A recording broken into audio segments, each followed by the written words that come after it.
Greetings, comrades. Welcome to another video. I'm doing yet another Technical Thursday video.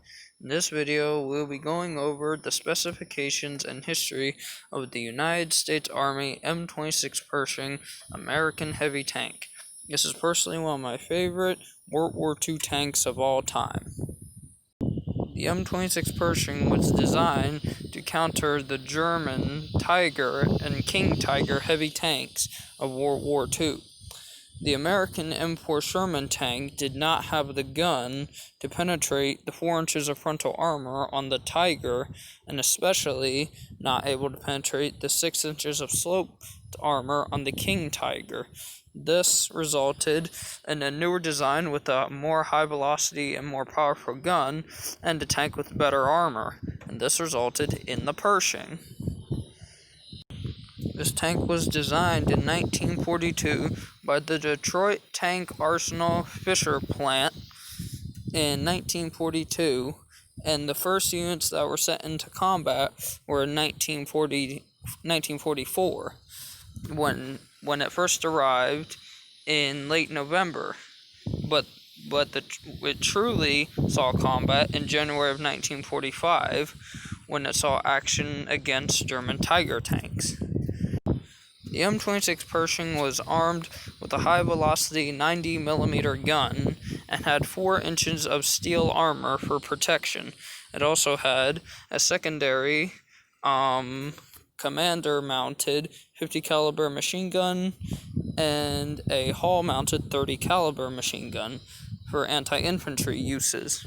The Pershing proved to be very effective in combat and proved to be much better than the Pershing and destroyed several Tiger tanks throughout the war.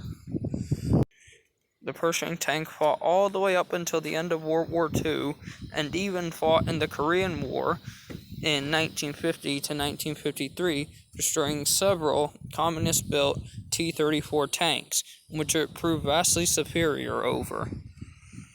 There was an upgrade to the Pershing called the Super Pershing, which had armor increased to 140mm and had an even higher velocity 90mm gun, not 190mm, my mistake. And a Super Pershing did in fact see combat against a Nazi King Tiger on April 4th, 1945 in the city of Dessau on the streets.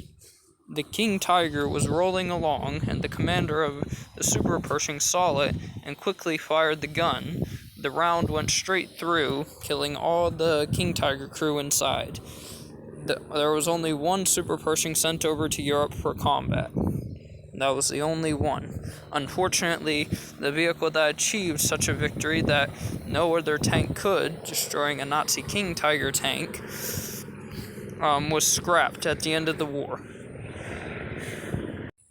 There were several other cousin tanks of the Pershing with different designations and better upgrades, like this T-32 presented on screen right now. But this was only a post-war development. Overall, the Pershing was mostly a good tank. The reason I say mostly is because it did have only a couple flaws, such as a faulty transmission, which led to engine breakdowns. But nevertheless, it still was a very good tank and helped to destroy several Nazi heavy tanks during the war and brought victory for the U.S. in World War II. I hope you enjoyed this video. Be sure to like, comment, and subscribe, and I'll see you in the next one. See ya, comrades.